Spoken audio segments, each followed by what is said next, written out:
জমি দখল ও মিথ্যা বিস্ফোরক মামলা দিয়ে ফাঁসানোর অভিযোগে ভুক্তভোগীর পরিবারের সংবাদ সম্মেলন। রাজশাহী থেকে মনোয়ার হোসেনের প্রতিবেদনে বিস্তারিত। আপনি কি প্রবাসে গিয়ে স্বাবলম্বী হতে চান? পূর্বে বুকিংকৃত বিমানের টিকিট পরিবর্তন করতে চান, অথবা ট্যুরিস্ট ভিসার মাধ্যমে এই সুন্দর পৃথিবী ঘুরে দেখার স্বপ্ন দেখছেন? আপনার স্বপ্নকে বাস্তবায়ন করতে A to Z travels and tours.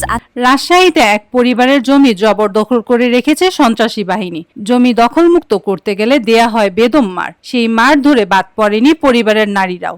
এরপর গ্রাম্য সালিশে ওই সন্ত্রাসীরা জমির প্রয়োজনীয় কাগজপত্র দেখতে না পারলেও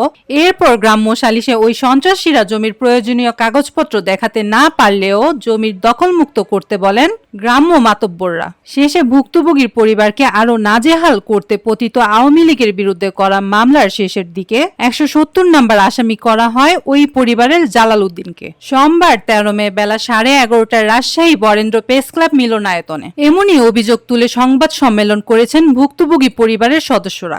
সংবাদ সম্মেলনে সহযোগিতায় এরকম বিপদের মুখে তারা সম্মানিত সাংবাদিক ভাইদের মাধ্যমে সংশ্লিষ্ট কর্তৃপক্ষের কাছে তাদের এই দুরবস্থার প্রতিকার ও বিচার দাবি করেছেন।